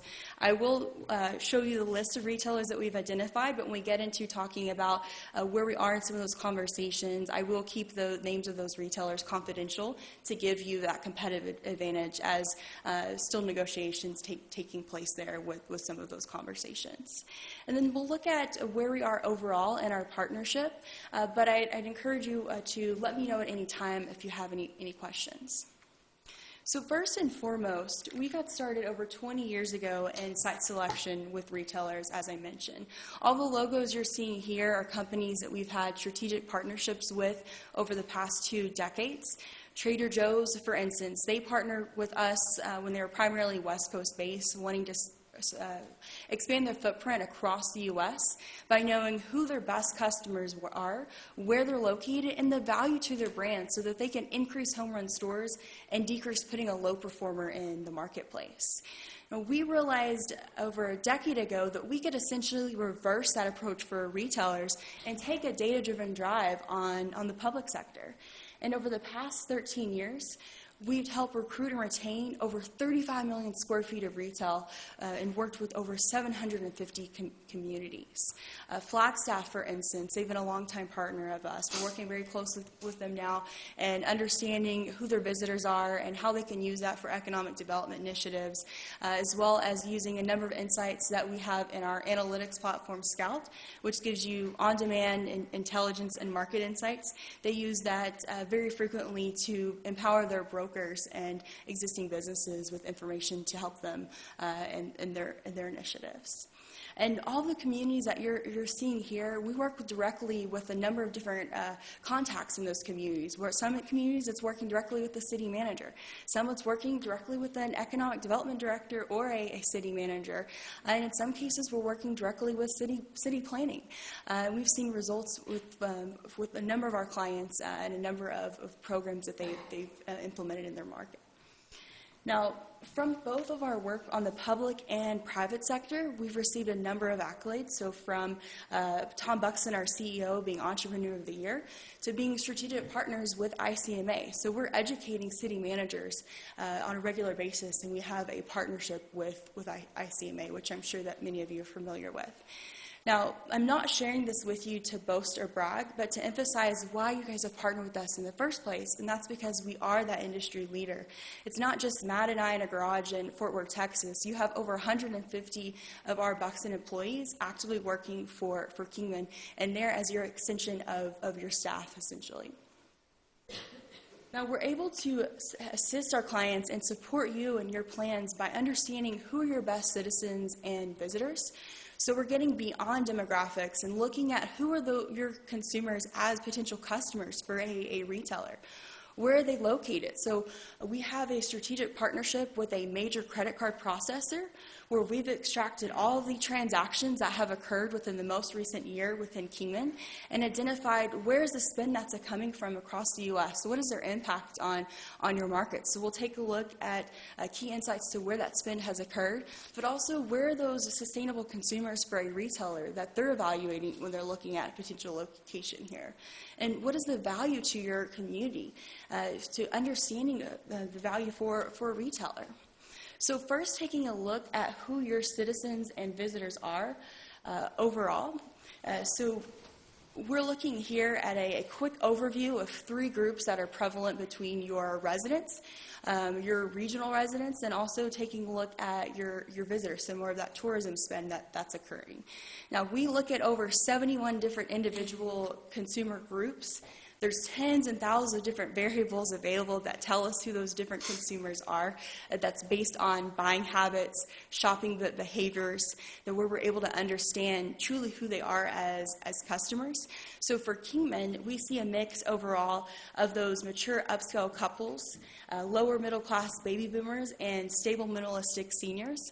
Now we're seeing here that these 3 groups make up between 2 to 4% of U.S. households, but we look at the spend within your market, these households make up any from 4 to 43% of spend. So first looking at the silver sophisticates group. These are more of those retiring in comfort, art connoisseurs, have grown children. These make up over 4% of visitor spend here in Kingman. Homemade happiness, so more of your lower middle class baby boomers typically have blue collar and agricultural jobs. They are pragmatic shoppers enjoying hunting, for instance, and this consumer makes up over 43% of the regional resident spend here within the market, which is primarily looking at the county area, excluding markets south of you, such as Bullhead City, when we're talking about that regional resident. Now, town elders, these make up 25% of your residential spend. These are more of those stable minimalistic seniors. They are avid TV watchers and typically enjoying home center activities and cautious money managers. Now, when we take a look at where the spend has occurred across the U.S. and what is that impact on your market, we're looking here by CBSA, the spend for Kingman. So dark green is going to be the highest spend to light green showing the lowest spend within your area. Obviously, your direct CBSA is going to have the highest, 53% of that spend in your market. 5% of spend within Kingman occurs from the Phoenix CBSA. Then 4% from LA. And 3% from Las Vegas. Now, I'm just highlighting the top 4 here. We can dive in to see what is the percent of spend from local zip codes that are here within your community. Now, in addition to understanding the impact across the U.S., we have to look at how a retailer is looking at your market. Now, a retailer is looking at that drive time. Where am I going to pull potential customers in minutes? So how far in minutes are those potential shoppers willing to drive to shop and dine at a location here? Now, we see overall that the most frequent shopper is going to be within 20 minutes for Kingman, and that's about the trade area that a retailer would use on average for your market. Now, there will be different drive times depending on the retailer. Like I may go 15 minutes for fast food, for instance, whereas hardware, home improvement, I may be willing to drive 25 minutes or further. So we look at numerous drive times depending on the retail type. And when we're getting beyond demographics and looking at that potential customer base in 20 minutes, there's over 53,000 potential consumers for a retailer. Now, additionally, we also know that you boast a high percent of spend for the region. So we analyzed the non-hotel spend versus the hotel spend to identify where are those overnight guests versus who are those travelers that are coming in and frequenting your market. So from doing that, we found that there is a significant amount of consumers coming from within 65 minutes. That's more of that local regional pool. And then you have from 65 to 165 minutes day troopers coming coming in through your market. So showing a high area draw for your community and showing us that high traffic that you boast. And now, the reason that we're looking at drive time in minutes is because as consumers, we all think in convenience. So how quickly can you grab groceries at Smith's or Safeway, for instance? How fast is it for you to fill up at the gas station? And this is how retailers are evaluating the market as well. Now, from understanding your trade area, we also evaluated existing businesses that are present. So from the local cafes, restaurants, looking at Kingman Chop House to Garlic Clove, for instance, understanding that where you have increased foot traffic, so Kingman Medical Center, for instance, knowing you're strategically located on I-40.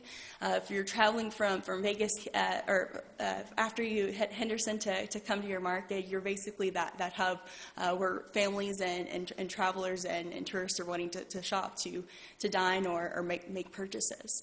So by understanding all of these conditions that are present, we were able to identify out of the thousands of retailers that are out there in the marketplace, who are those that are operating in markets most similar to Kingman, telling us where we should focus our efforts versus spinning your wheels on retailers that just won't fit. We're focusing on companies that are strategically been analyzed by a third party by our team at Buxton that has identified this is where we should be focusing our efforts. So we have a really great group of retailers here early on in our partnership and in conversations with John and also with Gary before retirement. We were able we heard from your team directly that there's a high desire for more sit-down options, that you're hearing that very frequently from your citizens. We've identified that Applebee's would be a great fit for your market, for instance, as well as Olive Garden. Now, you also have a high leakage in clothing, so TJ Maxx and Cato and Kohl's, for instance, would be great options for meeting that need and that leakage, those dollars that are leaving your area for clothing. And now, not only did we identify that these retailers are the best for us to focus our initiatives, we developed market validation for each of these. We validated that best point of contact, and your team has been reaching out to each of these companies, letting them know that Buxton has validated their brand as a fit and that they should be considering your market for expansion. I'll talk here very shortly about where we are and in some of those early conversations. So overall in our partnership, we began in October and started with that initial conversation, understanding your goals and initiatives, and then identifying who are your best consumers, where are they found, and what is that value to Kingman. Then in January, we provided that market validation for each of the specific companies that we've identified. We then sent a letter, that initial communication and a warm-up letter to each of these retailers, letting them know that we validated their brand for potential expansion and that someone from Kingman will be reaching out very soon to present the facts of our analysis. But it doesn't end there, where it's not just a study, here's the results, good luck. We are here truly as your partner, serving as that extension of your staff, and being here for additional guidance and support and research where you may need additional research and conversations with each of these retailers. So where are we in implementation? I mentioned we started with the initial outreach in January. At that time, it was close to around in February when Gary had retired. So worked closely with John and with Jean from the EDMC to identify who's going to take part and assist with economic development initiatives. And so Sylvia has assisted with those efforts starting in starting in March. So it's only been less than 3 weeks that we've been really started in implementation. And as we've been reaching out to these retailers, it's important to understand that the site selection process is very long for retailers. Most of them already have their plans complete 12, 24, and sometimes even 36 months in advance. So as we're engaging with these companies, it's to get on their radar and make sure that you're not being overlooked as they're planning out their real estate strategy. And most importantly, engaging with the right companies that you should be considering for your market. Now, Sylvia made that initial contact early this month, and from that initial communication, she's had 45% now of those 20 matches that have provided an initial response. So very, very positive just being in a few weeks into implementation. Now, this is a sales process, so we want to continue to network with each of these retailers, so working closely with the team to secure meetings for ICSC Recon, which we'll have about 60 of our team out there at the show to support you at the conference, where you can actually facilitate meetings at our booth. You can have our team join you in those conversations as well. Most of the meetings I had last year actually were with clients and retailers, and were very beneficial to be there and actually be able to walk through the market validation that we've created there with your team. So we're looking forward to a great show. We've already had around 4 companies that have said they want to meet with Kingman out in Vegas in just a couple of weeks that we've been implementing. Now, it doesn't end at ICSC Recon. We want to continue to engage with each of these companies and build on that momentum. Out of the 45% that we have that have provided a response to us, we have about 30% of those that have told us that they are interested in Kingman. A hardware store, for instance, they said that they want to be here within your market. They're very interested. They want to meet with you at the show in Las Vegas. There's also a fast casual brand as well that said that they are interested in having a location here in your market, and they're wanting to meet out in Vegas. And actually, just here recently said that they are planning a trip to this region, and so you guys may have a site visit for the ICSC show as well. So tremendous results, and kudos to Sylvia for doing a fantastic job and taking lead on this initiative. Now, as I mentioned, this is a sales process, so it doesn't end just after these 20 retailers. We want to always be building on those successes. So we have a long-term partnership with your city, so we're going to be working on in the upcoming year, adding to the initiatives and success that we've had in this year, and building those relationships, but also adding additional 20 retailers to our efforts as well, so that we can always be working and essentially building that recruitment pipeline with sustainable retail prospects. Now, I'd like to talk a little bit more about ICSC Recon for those of you that may not be as familiar with that show. It is the International Council of Shopping Centers. It's coming up in May from the 21st to the 24th. There will be over 4,000 attendees and around 1,000 exhibitors. And essentially, there's brokers, developers, and retailers there to close deals, a year's worth of deals, over 3 days that they've been working on for quite some time. So all of the major players in the industry. Now, it's important as a community to have that expectation set that you're there to basically network with these companies, get in front of them, make that a relationship, and continue to cultivate and build those relationships out of the show as well. Now, appointment setting is very important. So the conference is in May, so we are a couple months out. But you do want to start that process early on. So Sylvia's already been reaching out not only to the retailers we've identified, but to additional prospects that she's worked with John to identify that the city would be interested in. So we've actually provided some additional contacts for those, and have 2 outside of our matches that we identified that are interested in setting up meetings there at the show. Now, in addition to the market validation that we've created for each of the specific companies, we do also have information that's available on demand in Scout, where you could put together industry reports for a restaurant that you may be meeting with, so you have some meaningful dialogue to share with them. And you can also use the platform to put together high-definition maps for your marketing materials at the show. And most importantly, you want to be comfortable. So for those of you that may be your first time going, I wouldn't recommend to wear your stiletto heels, but be comfortable, because it could take you 20 minutes to walk from one meeting to the next. So I've talked a lot about ICSC Recon, retail recruitment. We don't want to forget about those existing businesses that are here, and also entrepreneurs. Maybe you have some potential businesses that want to locate in downtown. We not only have have materials to help with recruitment available in your online tool Scout, which city staff has direct access to. There's also information if you're wanting to understand a profile around a business. So who are those consumers and that make up the trade area around a business or a potential location. Maybe someone's wanting to relocate. You can take a look to see are those customers similar in that new location, or maybe maybe it's a bicycle shop. Maybe there's more consumers in the new location that prefer to go bicycling. This will be able to help with those decisions.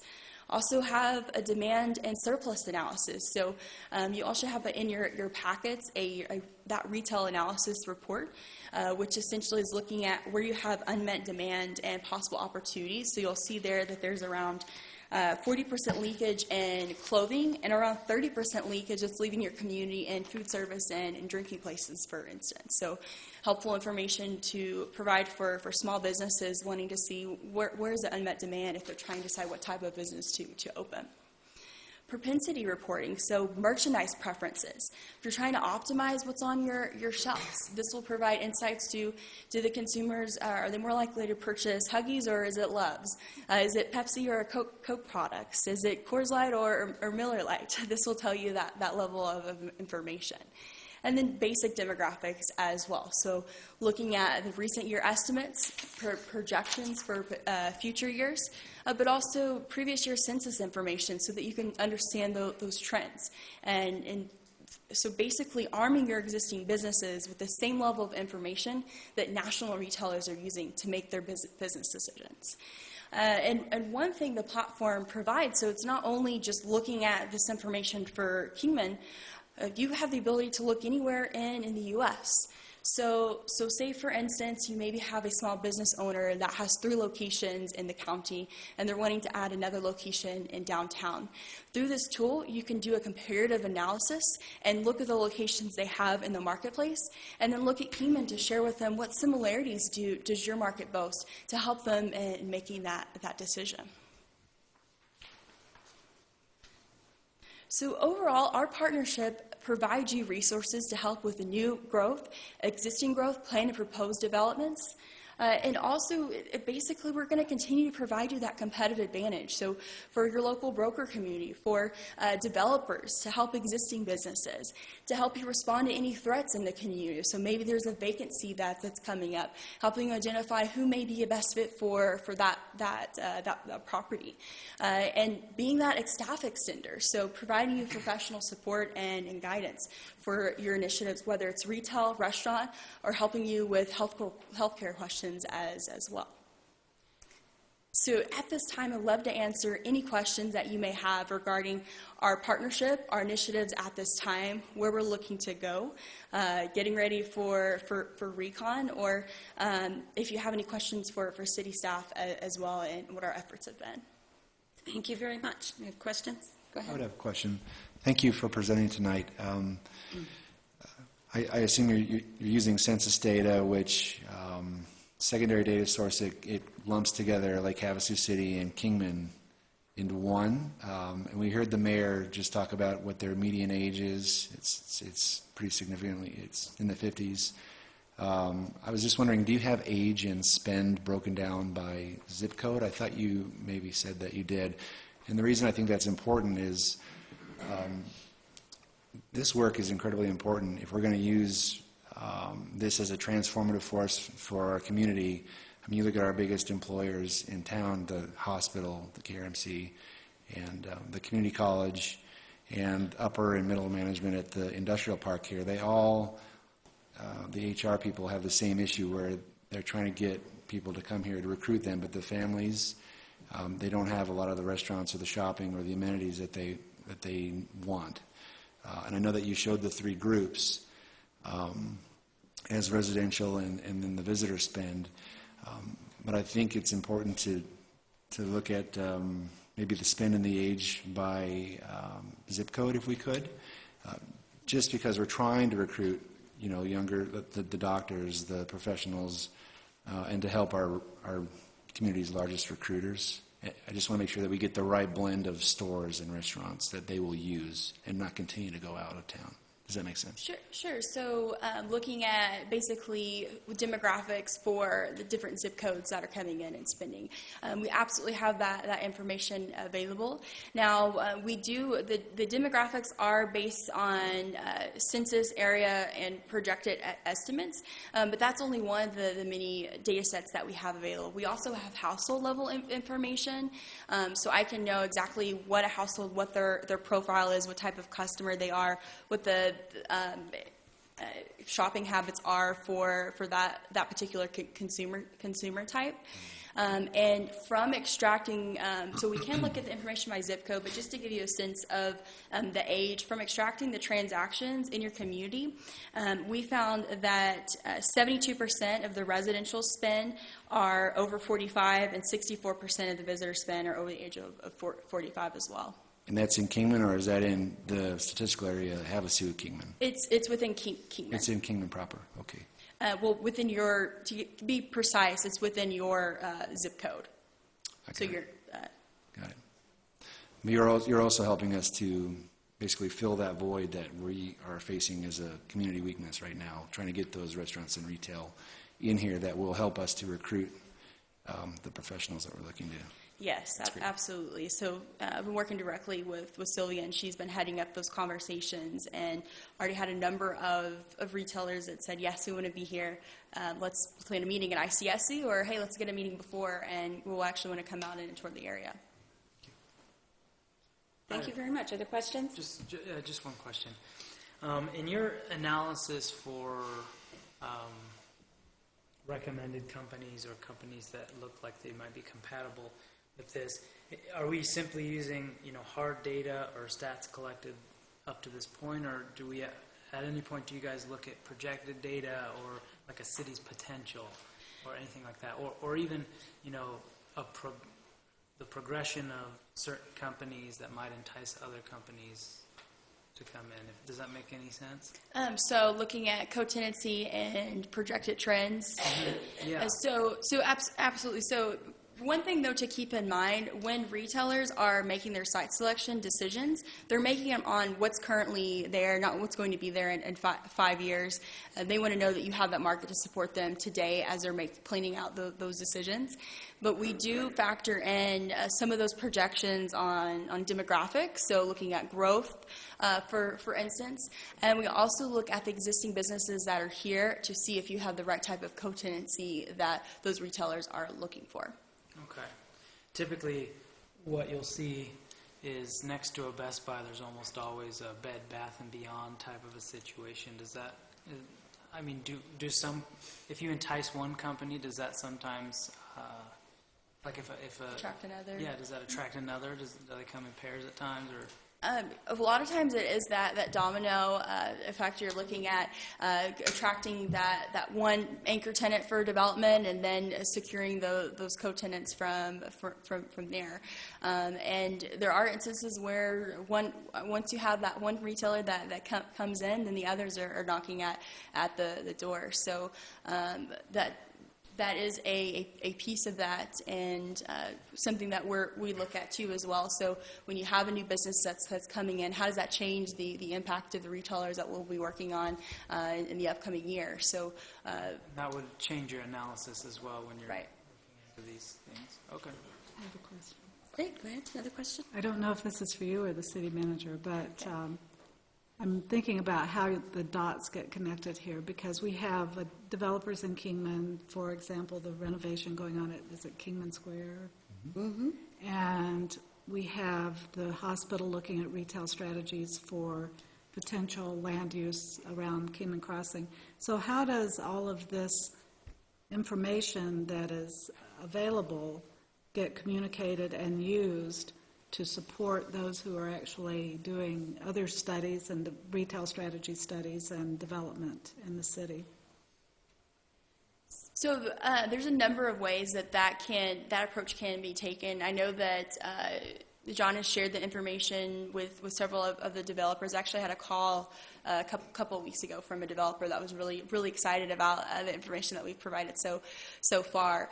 I have worked with some communities and doing sessions with the developers and broker communities, so more than happy to come out and work with you guys on that. So if we want to do a session where I'm actually showing them the tools that are available in Scout that they can use for their partnership, or whether it's me doing a screen share with them, that's more convenient to basically showcase everything that they have available to them through our partnership.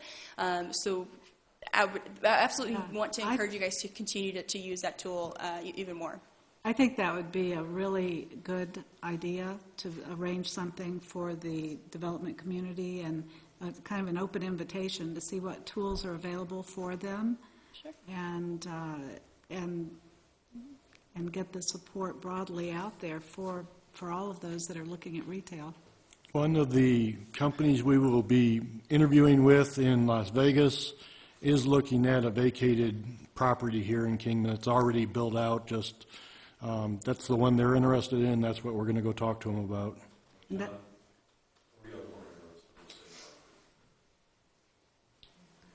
That's great. But you get my point, which is also, it seems like this is something that through a chamber invitation and others, we're creating this great information, so the more we share it, the more that people can use it. Absolutely. I've also worked with cities that partner with the chamber to do like luncheons or do like a lunch and learn session where I actually can talk through the reports from a local business perspective and how they can ask for information to help improve what their current offerings are or their growth strategies as well.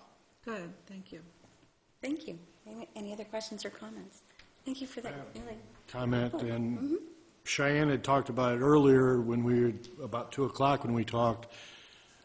My concern is if we share this too much, then they can take that information to outside this community, and obviously Havasu was on that list, and not necessarily Havasu's going to do it, but doesn't necessarily have to be within the city's limits, and that's my concern of. Anybody we bring in, we really want to concentrate on whatever you're going to do it here.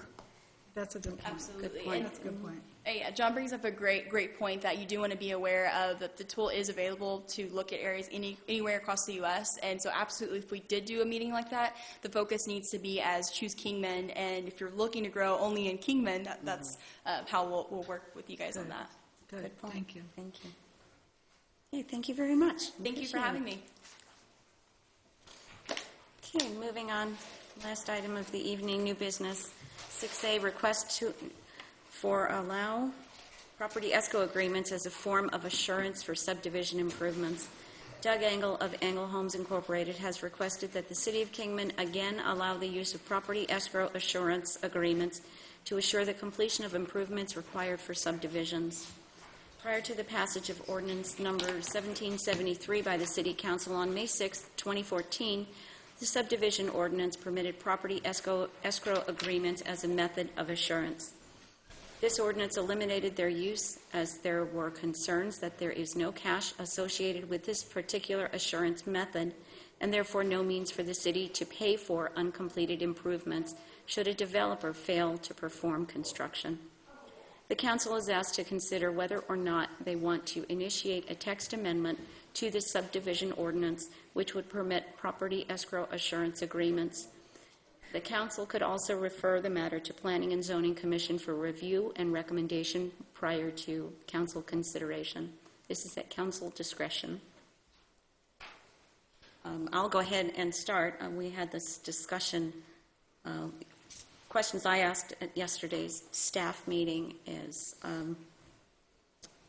why are we going backwards? We approved back in 2014 that we would no longer accept this as a method of assurance. I also asked why this particular item seemed to circumvent the Planning and Zoning Commission, and I was very pleased with the answers I got. Number one, this really is not in the best interest of the city. This is according to staff, as there's no cash there.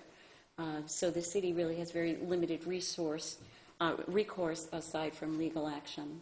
And secondly, that this was something that was previously approved back in 2014 to no longer accept this method of assurance.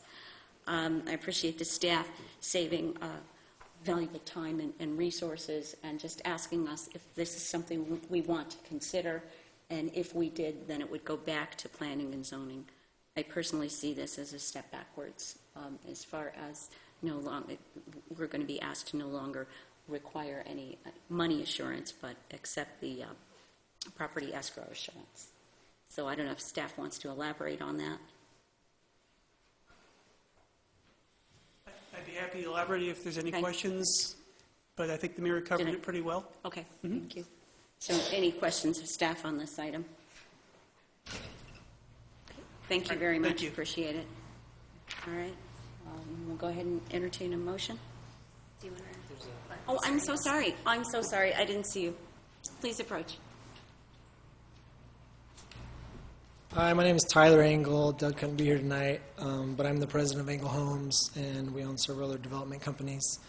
The issue is just that property escrow agreements are much easier to secure, whereas financial ones can be quite a burden, especially since when you do financial assurances, you have to have like 130 or so % of the engineer's cost estimate of a project. So say the project is $1 million for the improvements, you'd have to secure financial assurances for $1.3 million, plus come up with the money to develop it. So instead of just $1 million to do a subdivision, you have to have financial backing for $2.3 million to do it.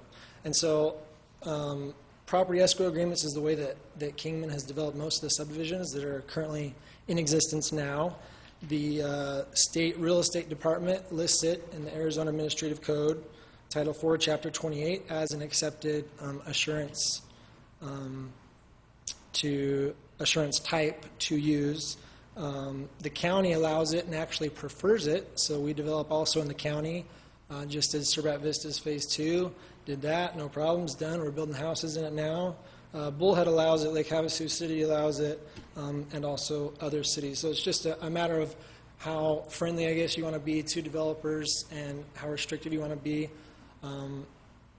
Especially a smaller developer, like I said, that does affect their credit. If they do a line of credit or a performance bond, that is something they're on the hook for. So it's treated kind of as debt, additional debt, in addition to the development cost debt. So that is just whether or not you want to be more helpful, I guess, to development and allowing them to do the assurance that way. Thank you. Questions? Of staff. Oh, yeah, absolutely. I have one Thank question for staff. Thank you.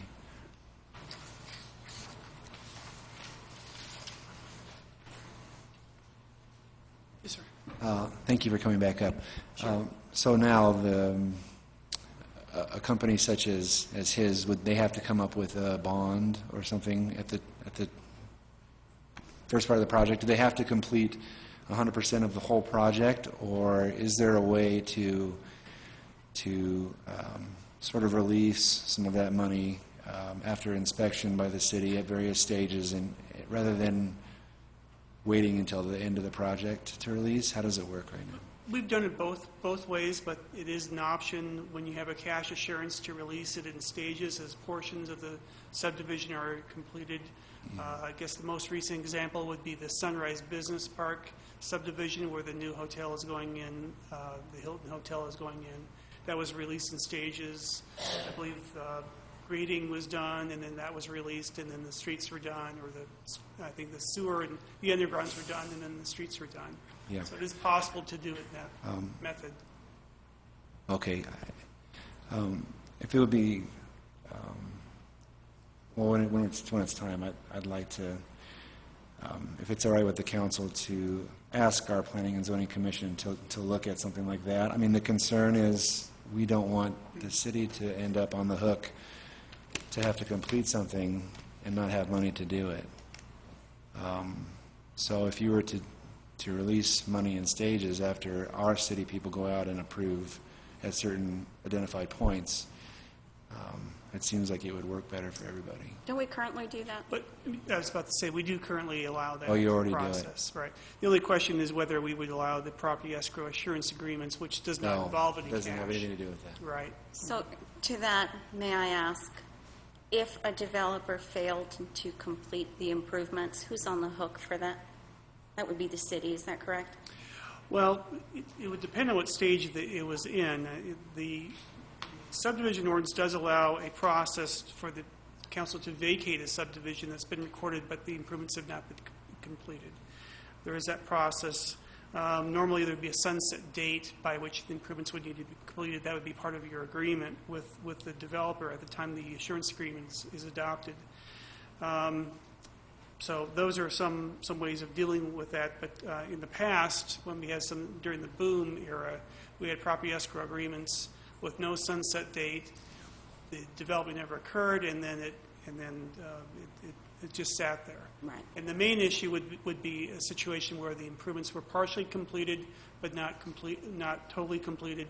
And then the question would be, would the city be on the hook for Or those improvements? we're stuck with an incomplete Right. project, which Right. is perhaps sometimes a blight.